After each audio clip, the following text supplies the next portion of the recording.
Hello, and welcome to week 5 of the online result-based monitoring and evaluation course delivered by Cloneshouse, Nigeria. I'm sure it's been some splendid weeks since week 1. So, it's great to know that yes, this is the last week of the course, and I'm also quite excited that yes, we can make it to week 5.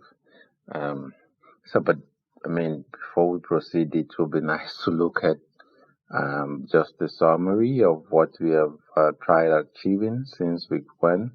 And in week 1, we started by introducing ourselves to what monitoring and evaluation is, and talking about monitoring, then also evaluation, and we tried differentiate between traditional monitoring and evaluation and result-based monitoring and evaluation. And afterwards, we moved into setting objectives for the projects we're supposed to work on in this course, which is based on the case study. So that made us look at creating a theory of change and how to do that. Then we looked at identifying key indicators for week 1.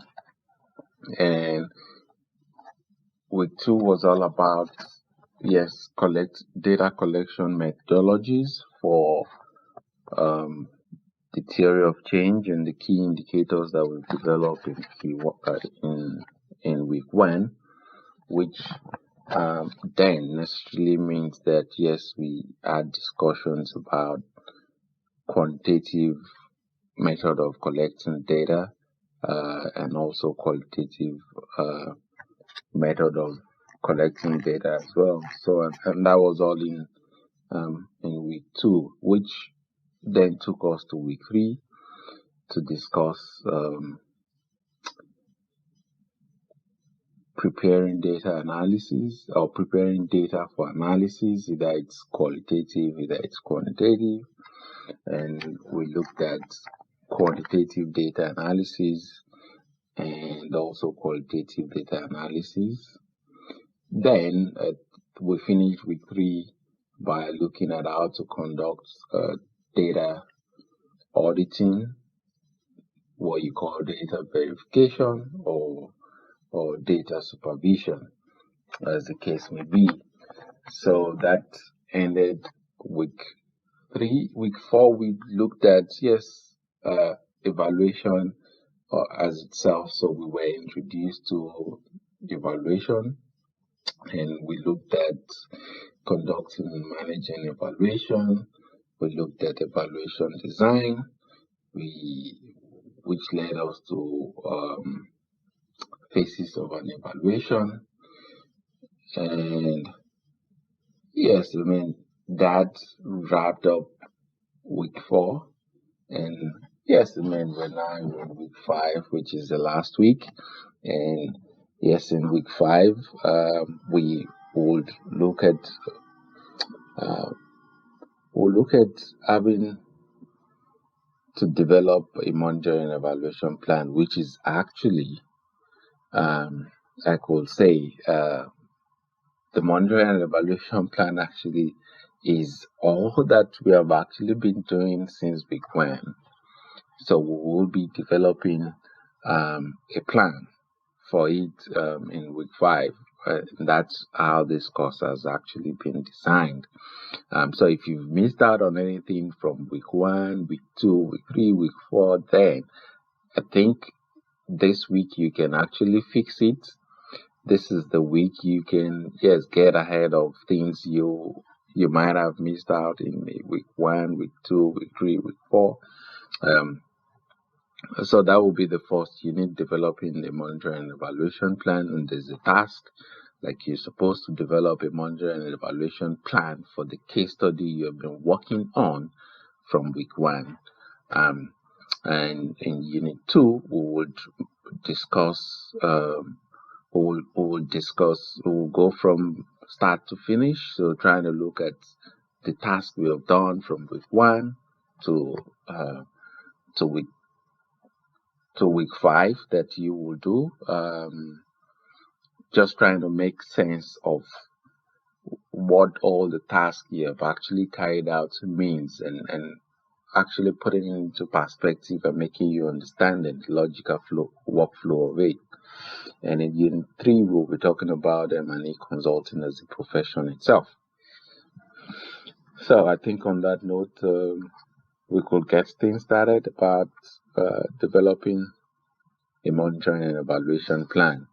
Um, so in this unit, we hope that yes, we will be able to, at the end of it, we will be able to explain to others what is supposed to be in an M&E plan.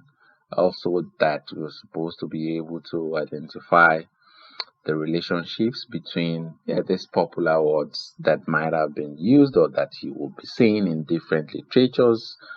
Words like M&E plan, M&E framework, M&E system. Um, then at times you can even hear logical framework, right?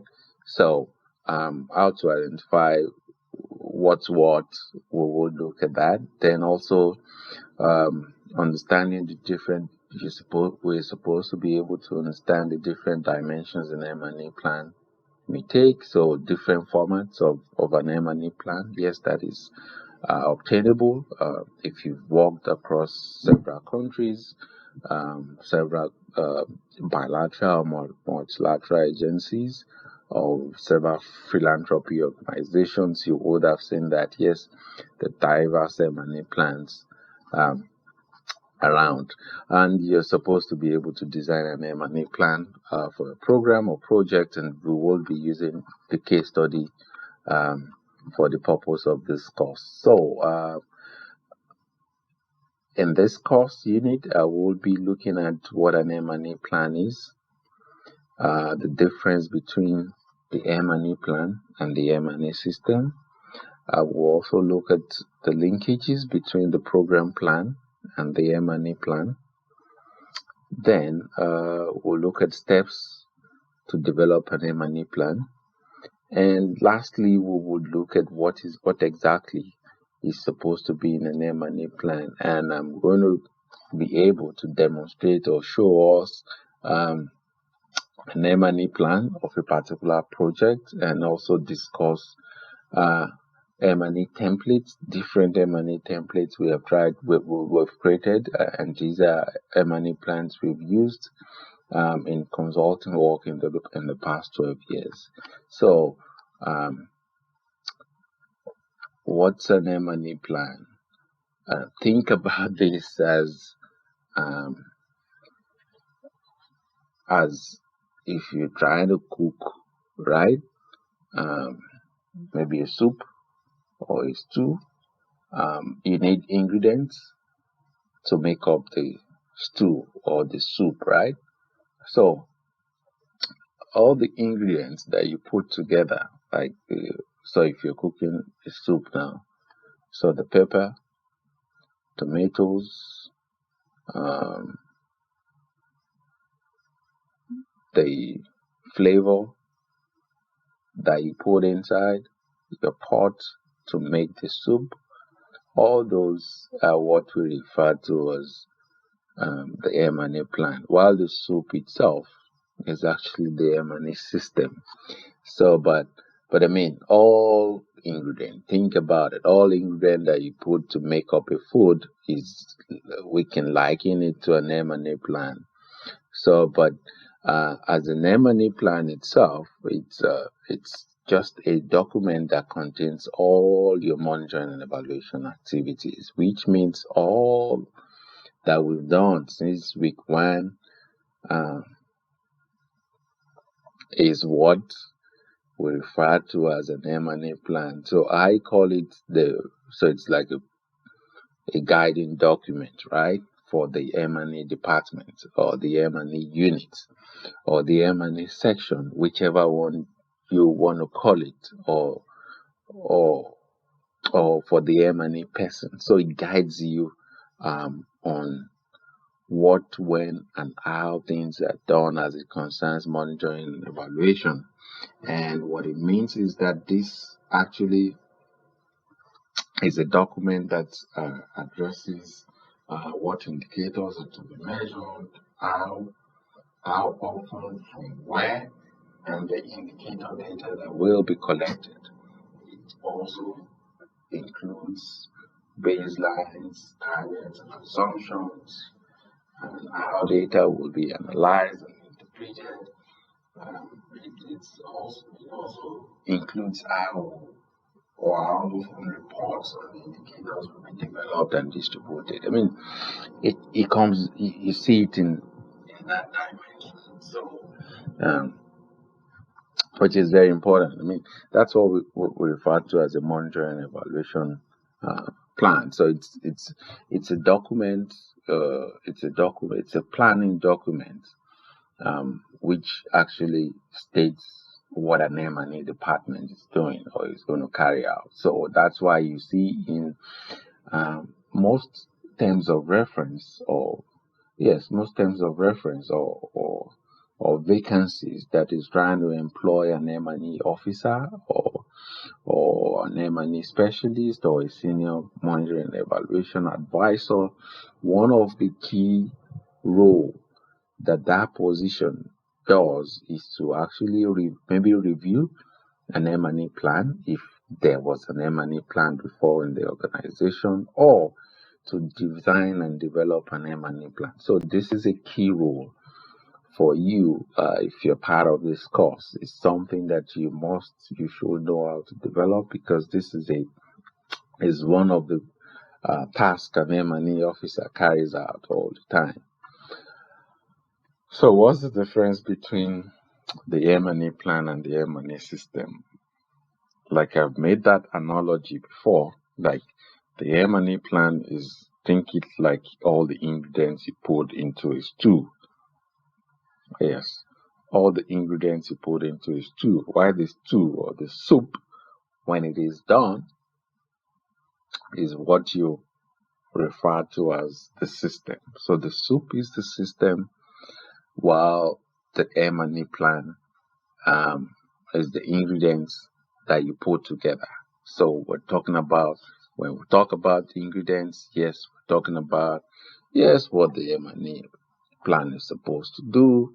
We're talking about different indicators. We're talking about how you're going to collect data for those indicators, when you're going to do that, who is supposed to do it, when they're supposed to do that. These are some of the things you find in the M&E plan. Why the system? The system are just, there are several components that make up the M&E department, or different components that the M&E department thinks about that is supposed to be in place. So you do not necessarily have your M&E. Your M&E plan is a component of the system itself as well. So it's important to note this difference that you can find between the two, because the M&E plan itself is the one that gives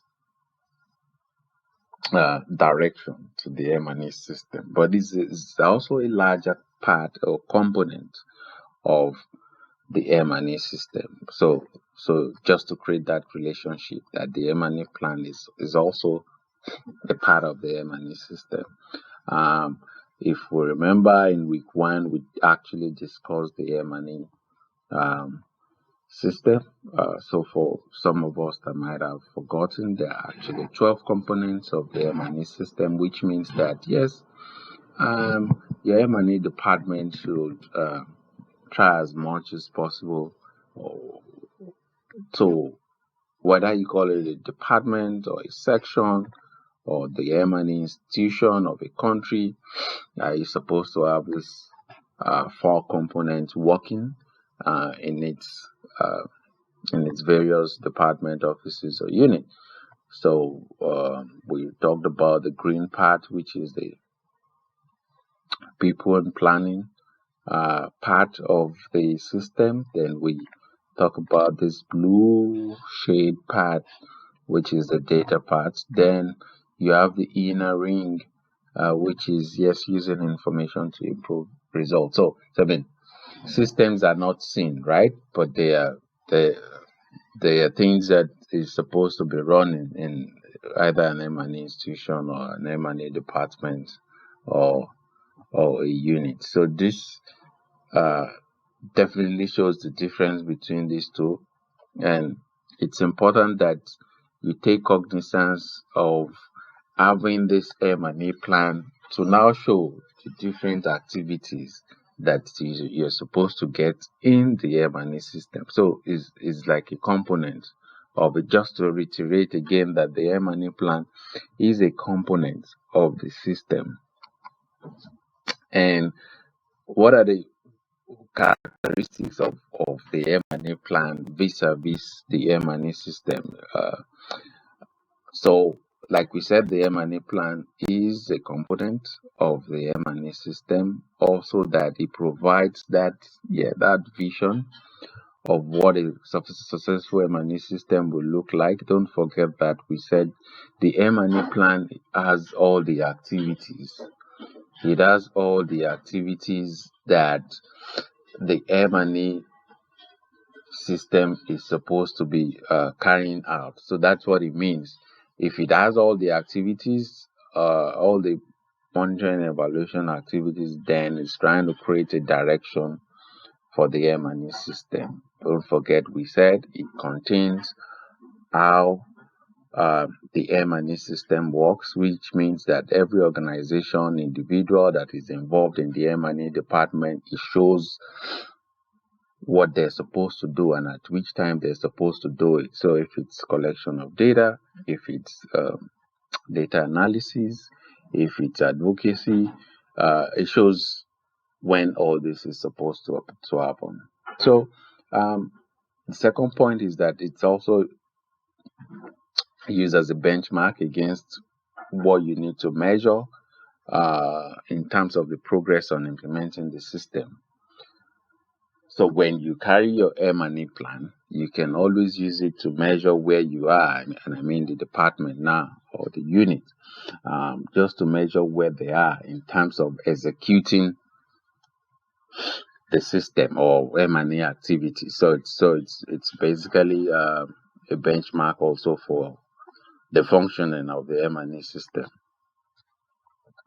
So the M&E plan also validates the mandates and authorities and also, responsibilities of every M&E stakeholder or partner that are working in the system.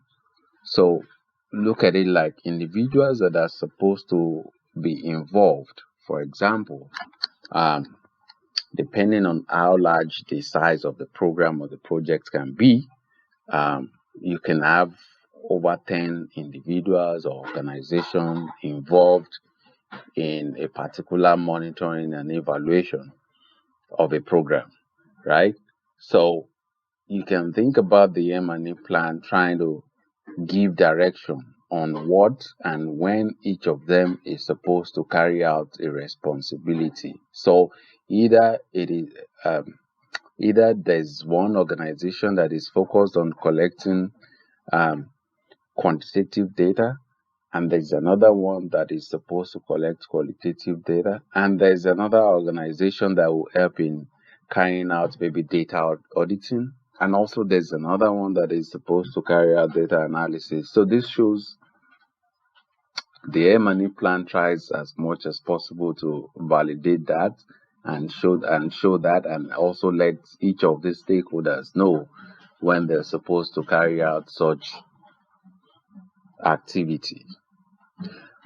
The plan also, in terms of responsibilities now, which might be closer to what 3 is.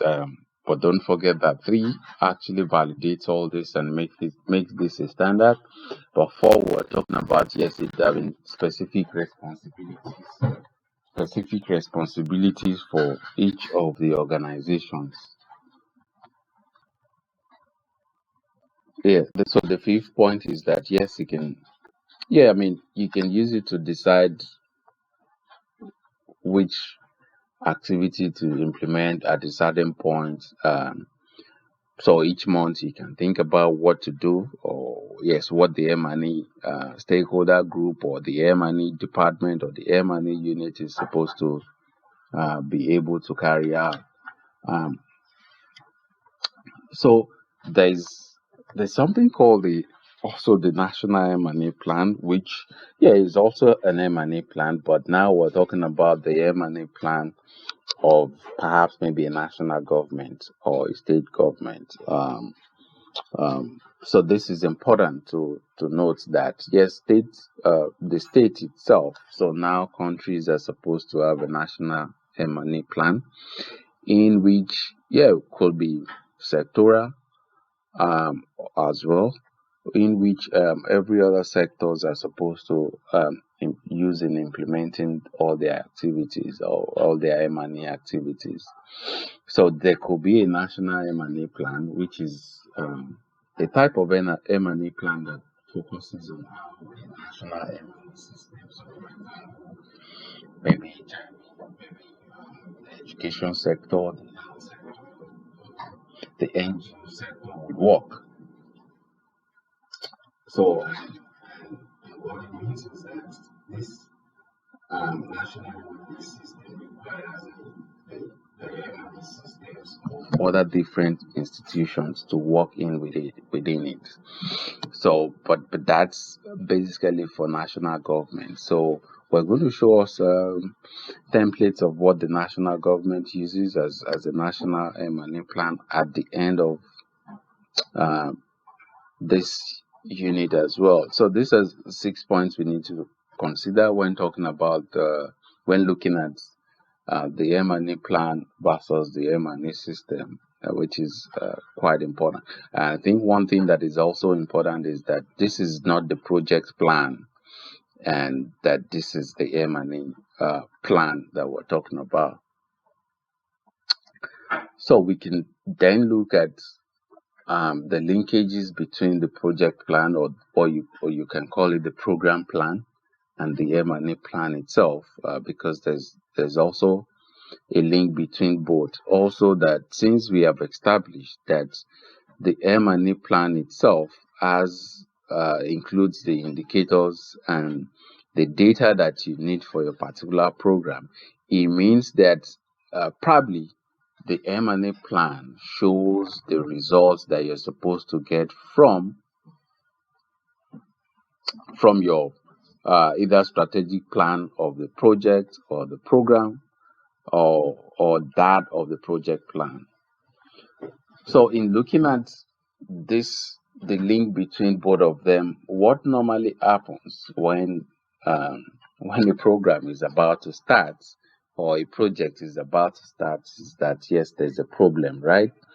Is either there's a water problem, there's an HIV problem, children or pupils are not going to school, or pupils are not getting quality education, or there's a power problem in a community or in a state or in a country. So there's always a problem, which is a problem that continues till whatever you can think of. So there will always be a problem, and to solve that problem,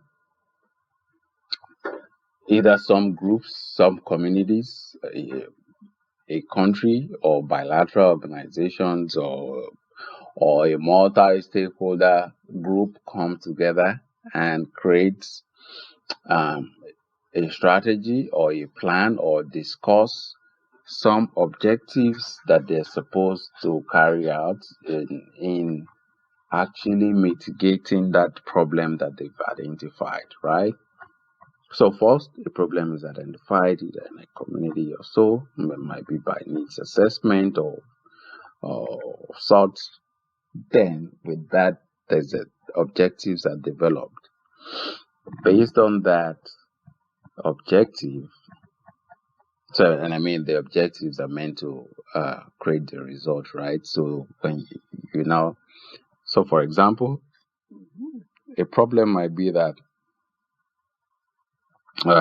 children are not getting quality education, right? An objective might be, yes, to improve um, how teachers deliver uh, teachings in the classroom. It might also be a provision of teaching aids um, to classrooms. That might be the objective to mitigate the problem.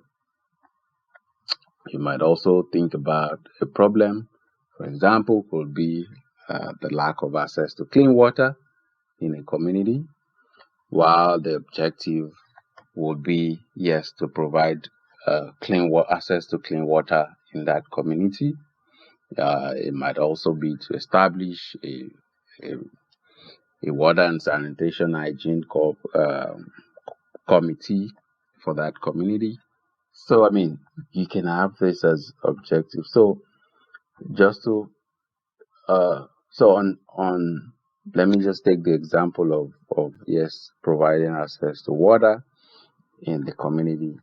So look at it like this is a bilateral organization, then it means that it's going to have several implementers in several countries. If this has been identified in several countries, maybe developing countries now, it means that yes, there are going to be different implementers. And what this means is that this implementer might be government, and think about several governments.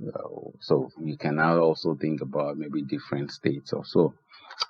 Implementer two could be maybe private bodies or private organizations. Implementer three could be non-government organizations. So, and you have for each one of that, you have a whole lot of them that is implementing this. So, on the and this is so this is exactly what planning does, right? Maybe you have a department of planning or so. Then on the M&E side, it thinks about, so the M&E side where you have the M&E plan thinks about the indicators for the results. So how do we now measure the results of the objective? How do we measure um, the number of communities that now have access to that clean water, which was identified as a problem at first? So that's what the M&E plan thinks about, and this is something for every M&E officer to know, that yes, our thoughts are aligned into how do we measure the results. Yes, we can have the objectives at the planning side, but we think about how to get the results, right? To be able to show um, what has worked and what hasn't worked, and also where we are in terms of the project or the program. So you have indicators that are developed, and these indicators are informed by several data sources. And when we think about data sources, yes, I mean, there's a data you collect using several methodologies. Could be quantitative, could be by mixed methods, could be qualitative. Mixed methods means using both, right? Um, so, and you can think about it like this is where you create your periodic surveys. This is also where you do your research or your evaluation, rather, and also data collected from routine monitoring of what goes on in the project or the program. So this is actually the link between these two, and it is important to know that yes, with objectives that are being created, yes, we're supposed to be developing indicators for them, and so perhaps it is not actually maybe it might be cool to state this, that it is not every objective. If you have 10 objectives, then you must have 10 indicators, not necessarily. So, one indicator might actually define perhaps maybe two objectives. Yes, that's actually it's possible, and it's something that could be that is also achievable as well. So it's important we are able to note that as well.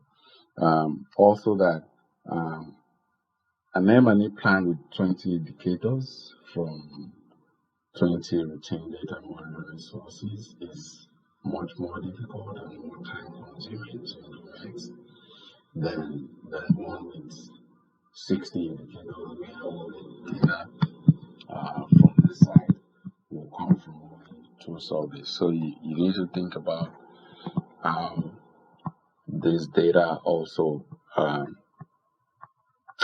informs your indicators. So, and that's why in designing this, we normally make sure we have less instruments. Maybe using one instrument or two instruments, and this is about design and methodology for that. Maybe you create just one survey and is able to actually deliver on all the four indicators that you might have mentioned here. So this is just something for us to note while we're creating our instruments.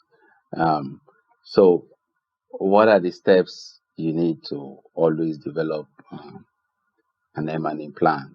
Or what are the steps you need to take? It's important to be able to note that and be able to always, yeah, I mean, follow these steps or tweaking this step. Like I said, one of the major rule of an M&E officer is always to develop an M&E plan. So this is very important. First is to obtain a senior level buy-in. And what does that mean? For every organization, there's not for every anyways, but I mean there's some people. So think about those that are those that are um, hierarchy more than your own office. So these are people that knows what M&E does, right? There are people that appreciate what M&E can do for their organization or for their institution. So in that sense, then you need to be able to always relate with such kind of people and make sure that yes, they support your role as the M&E person. So which means you need a senior level person, you need a senior management that would help to ensure that yes, there's that support for the M&E system, and most importantly, that funding is made available. I mean, this allows your funding to be approved easily once you get that senior level buy-in. So you need to look for someone in senior management in the organization that you can sell this to, or make as your senior mentor in the organization. Um, so you can have a smooth processing of establishing such um, M&E plan or developing it, as the case may be. The second point is to determine, yes, the objectives of the organization in terms of each program. I mean, an institution might have over 20 programs, so you need to determine what the objectives are as well, which might necessarily might be that yes, just read the institution. Or if you're working for a country government, does it have a national plan? You can take care of that. Or if it's sectoral, if you're working for maybe the Ministry of Health or the Ministry um, of Water Resources or Ministry of Education, then you need to look at um, the plan. There's the sectoral plan that you can look at and see if there are objectives, or if you're working for the legislatives, you can think about looking at all the objectives of the law. So if this is related to policy evaluation, then you need to look at the objectives of maybe the law itself that you're looking at, or laws that you're looking at. Um, Based on this, you can now identify areas for achieving the objectives of the national plan. So at this point, it definitely would include, yes, coordination, planning, and management. So you can now use this to also develop objectives that are linked, or that contribute to that will contribute to the plan you're trying to develop. So it's important that your program has an objective as well. So if you would not find one, then you need to develop one for each of the program. But most organizations have objectives for every program. The third point is that, yes, you need to assess the status of the system within the organization. It's important to, which I'll still mention on, but I think it's good to state it here that there are 12 components in the M&E system that I showed earlier on, right? This is the 12 components. Not every organization, it's important to state that, depending on the resources that you have, not every organization, institution, department, either bilateral or multilateral, has these 12 components. Depending on the organization, you can think about an NGO might just have maybe 2 or 3 of these components as a system working in its organization. As you go up the ladder, maybe state government, it might have more, maybe 5.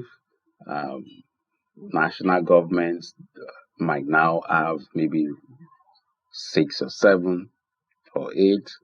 So few country governments have the 12 components. So it's important to be able to state that.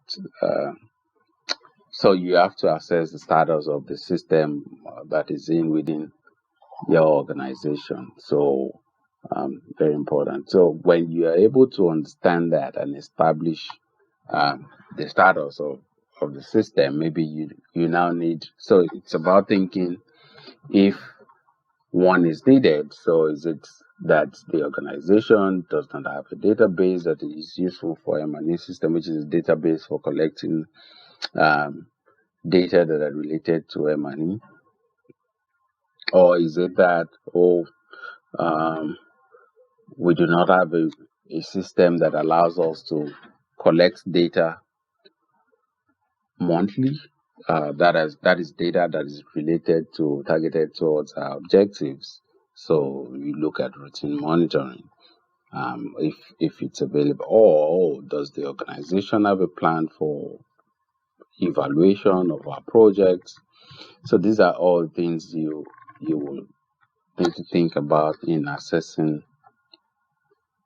the status of the M&E system within the organization.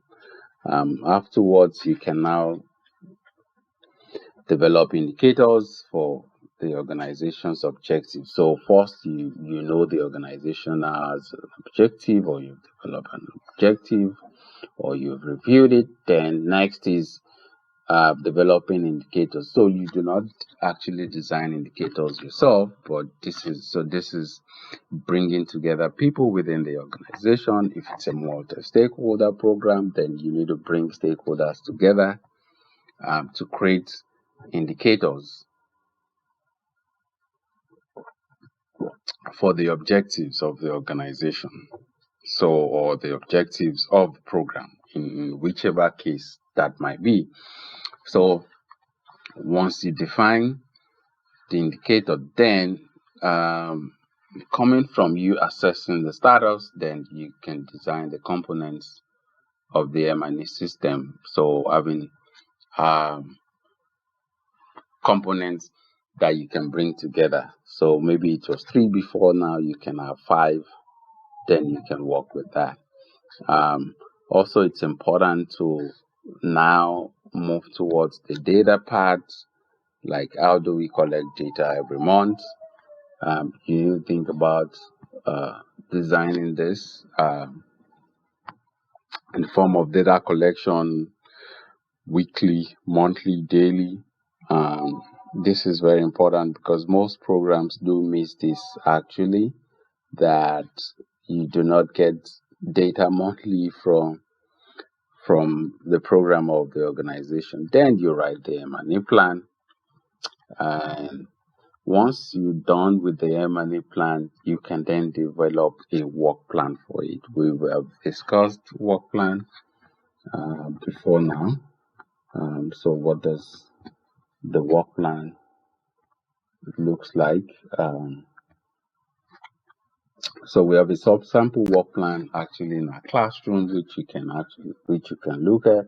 So this is just a sample M&E work plan. So you could see that all the activities. So these are the activities for this particular program for an NGO, right? And yeah, so it's stated here. For example, data collection, when it's supposed to happen, week 1, week 2, week 3. What this does not have is who is responsible, right? So you might try as much as possible and create who is responsible for each one, if possible. Data collection would have. So I mean, we would not be able to discuss action. So it's like thinking about your action plan, but not the action plan of the program or the project. But now this is for M&E activities, an action plan for M&E activities. So we won't be discussing M&E plan in this course. If you're thinking of how to develop action plan, then you need to think about. So there's the other course that the organization offers, which is the strategic project management for NGOs or for startups, SPMS. So which you can take at bossprep.com. So you have all the activities lined up, then you have dates that it will happen, and also you have who is responsible immediately after the activity column. Then you have all the dates, so something like that. Data so you could see each one for this plan. So that's what we call a plan. And afterwards, you can then think about this. So this is also very important, and that's why it's highlighted in blue. As an M&E officer, you have to advocate, communicate, do orientation. A whole lot of capacity building is to be done, which is training of people in your department, in your unit. If you're the only M&E officer, then you need to think about how to train other staff members so that they understand why you're collecting data. It's very, very important and key. It's a key component and a key component of the M&E system you're supposed to drive within your organization as well. So these are 9 key steps you can think about in bringing to life your M&E plan. And I mean, as an M&E officer, it's quite important to think about it. So, what exactly is in an M&E plan? Look at it like there are 3 key important things that you need for an M&E plan, or that you need in an M&E plan. Shortly, I will be going through some M&E plan templates that you can think about and use, and that's what you're supposed to use. You can also use it for the task you're supposed to carry out for this program. So one thing you need to think about in your M&E plan is that it has a general background information. So you think about a general background information about the program itself or the project that you're carrying out M&E on. could be the mission, the vision statements, the objectives. Then you think about what are the monitoring questions that is being answered and evaluation questions. I mean, we've done this in week 4, right? So we won't be treating this anymore. So this is one part of the M&E plan. The second part is that yes, you need to have all the indicators for the program and also the data sources where you collect data that will inform the indicators, when, how, who will collect that, and also how you will collect that, which is in terms of the data collection methodology that you're going to be using. Is it via conducting a survey, administering questionnaires? Is it via interviews? And also the unit you're supposed to collect is from. Is it a sample of people? Is it the whole population and all that? So that's included as the second part of your M&E plan. The third part focuses on how the system is being managed, which means, so for example, who collects data, when it will be collected, when you will report, when reportings will be done. So these are three key aspects of an M&E plan or content of an M&E plan. First is the general background information. It includes general background information on the program or the project, and also what are the questions your M&E plan is trying to answer. Then the second part is it includes the data part, which is, yes, the indicator, the data that you're thinking about, the baseline, the end line, the targets. Then the third part focuses on how the system is being managed. So like who does what in an M&E, maybe department, office or so. So these are three components of, or three things that you find in an M&E plan. So will be important to quickly walk you through some M&E plans. So like I said, there are different dimensions to an M&E plan. The M&E plan a non-government organization will create for maybe a 1-year project or 6 months is not the same as what the M&E plan you will see for a ministry of water resources, for example. It will be different. So you might necessarily see a narrative document for a country. We talked about a national M&E plan, right? So you might see a narrative document such as this. So here we have templates that have different components, and there are actually 3 different templates on this document that is in the classroom. So and this actually forms an M&E plan. For this course, you might decide to, because you're supposed to develop an M&E plan, right? Monitoring and evaluation plan for your case study. Yeah, we've seen in some of our courses that someone wants to use this first template, which is a shorter one.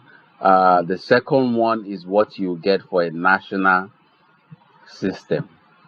So, for example, if you're a monitoring and evaluation officer or specialist for the Ministry of Health of your country, then this second template might be something you want to look at if you're developing an M&E plan for that sector, for the water sector, or if it's for the health sector, or if it's for the education sector. This second template might be what you're looking for.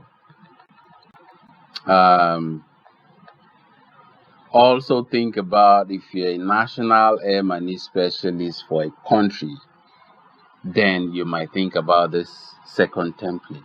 But the first one, this first one, yeah, NGOs can also use this as well because it's a shorter narrative version of it, and also maybe a state M&E officer can also use this as a start or an MDA.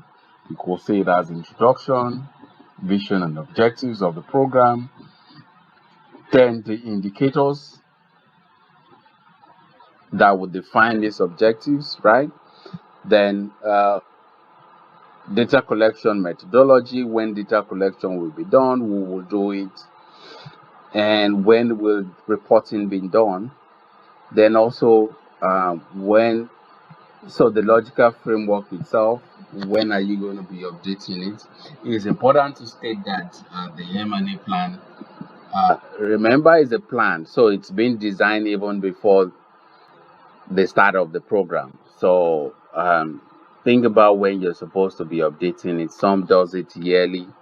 Yeah, I mean, if it's a 4-year program, think about that. So, and also the activities. Then you can have this kind of appendix with logical framework, which is the plan itself embedded within it in tabular format, which I will show us in some minutes. The tabular format. This is the narrative format. So you can have all this as, yes, as appendix. If you have defined, for example, this is saying focus group discussion, which is a data collection methodology, what it will entail, meeting observation checklist. So if you're going to be using observation checklist as a data collection methodology, and all that. So I mean, you could think about using that, or you think about using this second one as well. So this also has introduction to the program, the strategic plan. Then it has indicators that it will measure. So the indicators that are embedded within the program. Then it talks about relationship between the national and program level M&E systems. So I mean, what this means is that yes, there's a national M&E plan, and there's the program level, which means different agencies, departments. So what if is there any connection between the two? You need to discuss that. Then this now focuses on how the M&E system works on its own. So you can see some description of each component of the M&E system. So you could use that narrative as well. There's a third version as well. So it has the introduction, why you have an M&E system, what did we try to achieve. So like the introductory part of things. Then you have the indicators also. Then the data sources, the units you will collect data from. Will data come from routine monitoring data? So like monthly data, daily data. So this is like monitoring framework, right? And how data quality will be assured. We've talked about data quality. Will you be carrying out quality data assessments quarterly? Then will there be surveys, or there will be evaluation, and when it will happen? Then you discuss what reports and the type of form of reports or reporting that will be done while carrying out the monitoring and evaluation. Then the stakeholders you're supposed to disseminate this to. We've done this all in writing evaluation report, right? In week 4. Then think about how to manage the system and all. So these are 3 templates you can think about. For this class, I would not advise that you use content 2, which is the second template, or the third template. Those are long. Well, you might decide to do one. If you want, if you think you can, please go ahead and use this type of template. But there's the other one,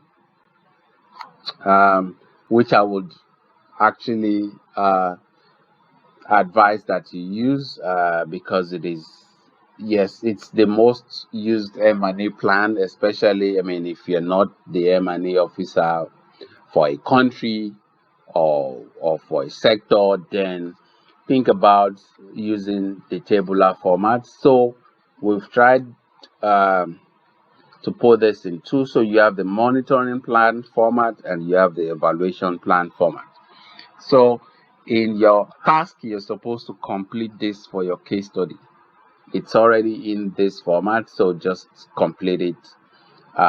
It's the only task we will be having for week 5, and also because this is the wrap up on things for this course. So you should be able to give yourself time to bring all that you have done from week 1 into this table. That's just what it means. Um, Most of the headers here we have actually done it in week uh, from week 1 till this moment. So you have for the monitoring plan format. So you're supposed to have the two, right? One for monitoring and one for evaluation. So what this means is that yes, so you are monitoring. So it's important to state that this is actually different from you being engaged as an evaluator or consulting as an evaluator. You might not necessarily um, be developing a monitoring plan, yes, but you might develop an evaluation plan. So, but if you're being recruited as a monitoring and evaluation officer or monitoring and evaluation specialist or a senior monitoring evaluation officer, or yes, so you might necessarily need to have these two uh, format because you're actually designing a plan for the program to be monitored and evaluated. So monitoring questions, think about relevance, coherence, effectiveness. So you have all the questions. So what we're saying is you put all the questions just at the bottom of this of each one. So relevance, what's the question? And also to state that it is not every time you want to answer the 6 questions, right? Which are the 6 criteria. So it might be just that you want to do effectiveness, efficiency, impact, and sustainability, and that's all. Depending on the purpose or the type of evaluation that you're carrying out. So this comes up again here. So, what are the focus of the monitoring? Are you focusing on relevance? So, if the target groups are attending the workshops that you have designed, then what are the indicators? At the monitoring stage, is it attendance rate? Number of women that are attending. Then think about targets for the task. Well, I mean, you can coin the target if you want. You might leave this column out, but I mean, because it's hypothetical, so we might not need it. Then what's the data monitoring source? You'll be looking at, is it attendance register for you to know the number of maybe women targeted for the program. Then who is responsible for collecting this, and when is the person responsible to publish an information product? So when exactly will you publish uh, a report based on this? So that's for the monitoring plan format. Then you have the evaluation format. This column takes the same. What's the summary of the evaluation? What's the focus of the evaluation? The evaluation method. So the methodology you'll be using. Um, how would you implement the methodology? Who is responsible? And when are we supposed to publish um, an information product? It could be one information product for all this. So I have an example already of the community education program actually. Um, so you could look at this to create your own case study. for for your case study, you could use this as well. So you can see the um, monitoring plan. So you're supposed to create a monitoring plan and an evaluation plan. So summary of evaluation for relevance, numbers of target group, the gender balance, the participant characteristics. If that is what your evaluation is focused on, add for the relevancy criteria, and you can see the question here: to what extent did the target group participate in the program? That's relevancy, right? Then what method are you supposed to use? Is it case study? Is it interviews? So those are the methods we're talking about. Um, is it interview? Are you going to administer questionnaire? Then from which unit are you going to collect the data from? So case studies of 5 studies per region, or if it's an interview, 12 interviews per region. So think about your evaluation design, right? So that's what we're talking about here. Then who is responsible for carrying out this? So is it the program team or so? Then when would you publish information products? So you can see following completion of series of sessions. So which means for the case studies, right? Is it at the middle of the program or at the end of the program? So this is about frequency of publishing an information product. Um, so this is a template you're going to be using. So you have a monitoring plan and an evaluation plan. Most NGOs, when you are applying for proposals, for grants rather, where you see monitoring and evaluation plan, this is what they're actually talking about. You can also merge both as well. So the monitoring and evaluation plan can be merged instead of it being separated. This is for training purposes, right? So most NGOs uses this monitoring and evaluation plan. So it's useful um, for you as well. So this is in the classroom. You can take a look at it. So do not forget, if you have comments, questions, please feel free to put it in inside this um, classroom. We'll be happy to have a discussion around that. So that's your monitoring and evaluation plan. Again, for this class, we'll suggest you use the narrative format. No, not the narrative format. We'll suggest you do, yes, the one in table format, um, which gives clear, simple understanding. Um, but I mean, going forward, you can start trying the narrative part as well. So, based on that, yes, that would there are two actually books you can think about, Mary Goggins and Joe Dizal, on making monitoring and evaluation system work capacity. So that's in the classroom already, and also developing monitoring and evaluation frameworks by Anne and Patrick. Those are two good books you could make reference to in developing your evaluation plans. Um, I hope this session has been useful or will be useful to you. I mean, it's one of the most important part of your work as an M&E officer or an M&E specialist. You need to be able to understand what an M&E plan is. It's a narrative document that has all the M&E activities. Yes, narrative in quotes. I've showed you a tabular format, and that's why we said that yes, you can have an M&E plan in different formats and dimensions. Also, that philanthropy organizations, bilateral organizations, they have tried their best to also create these templates for M&E officers to use in reporting back to them.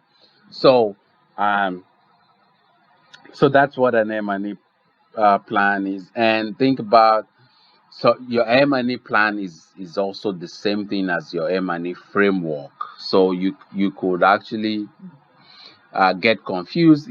They are the same thing. but it's now different from an M&E system. So the system is what drives, the system is not what you're seeing, right? But it's something that you have created for the M&E department, the M&E units, and they are the 12 components uh, that we discussed in the first week. It's important you actually know the 12 components also. Um, so the M&E plan is just a component of the M&E system, but the M&E plan is that document that shows the vision of the M&E system. It shows how the M&E system is being accomplished, right? Um, so also the M&E plan has a link with the program plan itself. So, and I said it's important to note that the M&E plan is not the program plan. You would have developed a program plan. It is out of this program plan you now develop uh, the M&E plan, because the M&E plan actually is based on the objectives that are embedded within the program plan, right?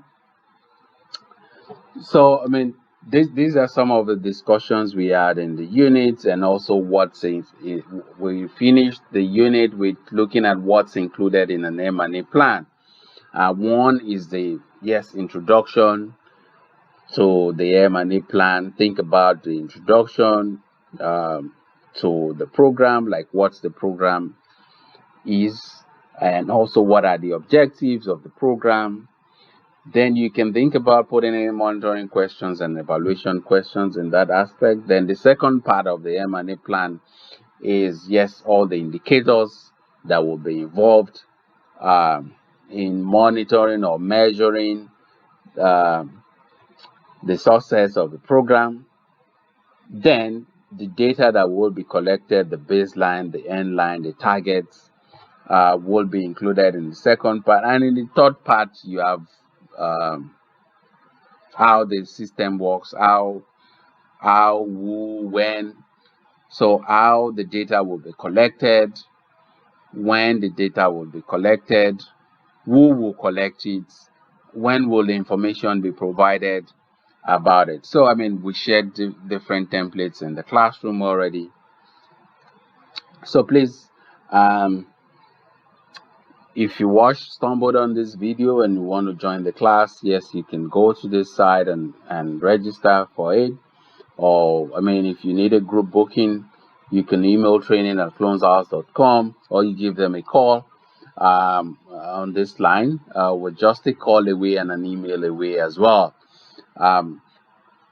Please make comments in the classroom, questions, suggestions on from what you have seen in the video. And I hope this has been useful for you in creating or developing your M&E plan as well. Thank you for listening, and see you in the other units as well.